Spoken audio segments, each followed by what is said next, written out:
Bonjour à tous et bienvenue de retour sur RJ Simplex Show. Dans la vidéo d'aujourd'hui, je vais vous montrer comment vous pouvez facilement corriger les notifications retardées sur le Motorola Moto G42.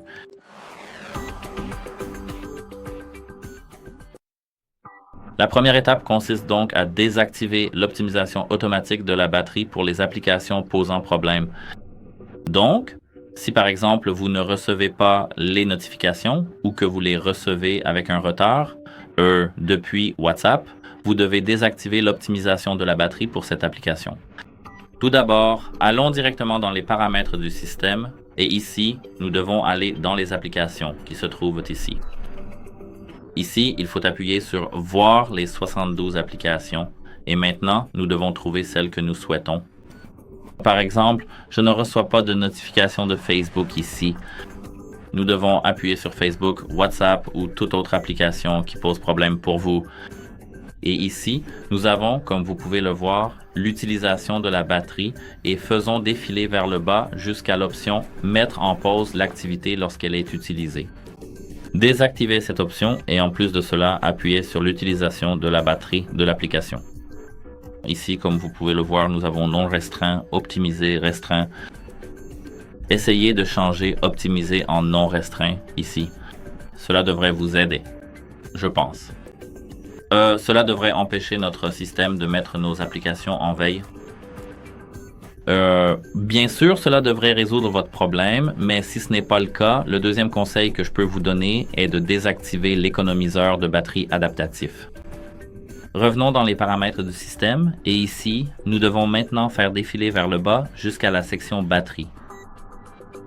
Maintenant, comme vous pouvez le voir, la troisième option qui se trouve ici est la batterie adaptative. Nous devons appuyer dessus, puis désactiver l'option « Utiliser la batterie adaptative ». Limitez la batterie pour les applications que vous n'utilisez pas souvent. C'est ça, le mot-clé. Limitez la batterie pour les applications. Maintenant, cela devrait fonctionner pour vous. Bien sûr, cette histoire de batterie adaptative utilise vos nombreuses notifications. Je veux dire, elle s'applique à de nombreuses applications et notifications. Et en fait, elle utilise vos habitudes d'utilisation des applications. Mais elle peut bugger comme n'importe quel logiciel. En dehors de cela, je vous recommande de vous assurer que vous avez activé toutes les autorisations pour l'application. Revenons à la section des applications, ici, et retrouvons à nouveau l'application problématique dans la liste. Pour moi, c'est par exemple encore Facebook. Et ici, appuyez sur Notification. Activez les notifications si elles sont désactivées et assurez-vous d'appuyer sur point de notification ici. Maintenant, revenez en arrière et appuyez sur Autorisation. Ici, vous verrez les autorisations permettant les notifications. Ici, comme vous pouvez le voir, nous avons cette option « Mettre en pause l'activité de l'application lorsqu'elle est utilisée ». Désactivons cela un instant et maintenant, tout devrait être en ordre. Maintenant, nous pouvons vérifier si l'économiseur de batterie n'est pas activé. Et pour cela, nous pouvons revenir en arrière, revenir à la batterie à nouveau. C'est le quatrième conseil que je vous donne. Cherchons la batterie ici. Et comme vous pouvez le voir, ici nous avons la deuxième option appelée économiseur de batterie.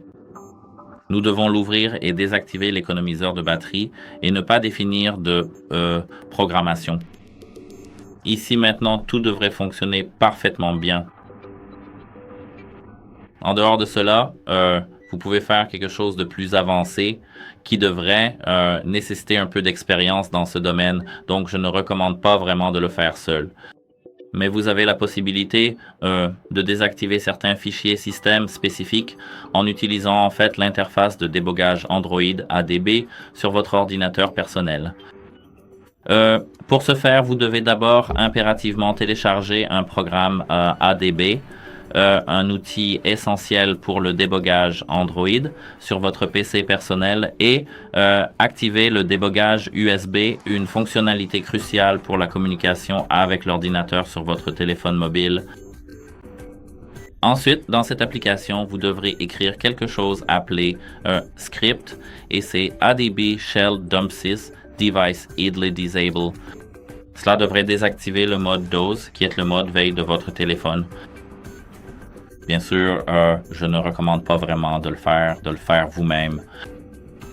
C'est tout simplement difficile si vous n'avez aucune expérience. Vous devriez vous en tenir à ces solutions logicielles de base comme je viens de vous montrer à l'instant. Après tout ça, excusez-moi, c'était ma serrure de porte. Après tout ce que je vous ai montré, vous pouvez vérifier si la notification fonctionne. Si la notification fonctionne, c'est super. Vous pouvez me laisser un commentaire sous cette vidéo. Mais si les notifications ne fonctionnent pas, vous pouvez aller dans le Wi-Fi ici, car c'est le dernier conseil que je peux vous donner parce que je ne pense pas vraiment qu'on puisse faire beaucoup plus. Et ici, aller dans Wi-Fi Internet, activer le Wi-Fi et ici, vous devez trouver les paramètres Wi-Fi avancés que nous avons ici dans les préférences Internet, je pense. Ici, vous avez quelque chose appelé Wi-Fi direct et certificat ISO. Ici, assurez-vous que c'est désactivé, que les deux sont désactivés. Et maintenant, tout devrait fonctionner en fait. C'est tout pour cette vidéo. Si vous avez trouvé cette vidéo utile, merci de vous abonner à OrangeNo. Et si vous avez des questions ou des problèmes avec cette vidéo, ou si vous avez des remarques, dites-le moi dans les commentaires, car je veux rendre les vidéos les meilleures possibles pour vous. C'est tout. J'espère que cela vous aidera et passez une bonne journée. Au revoir.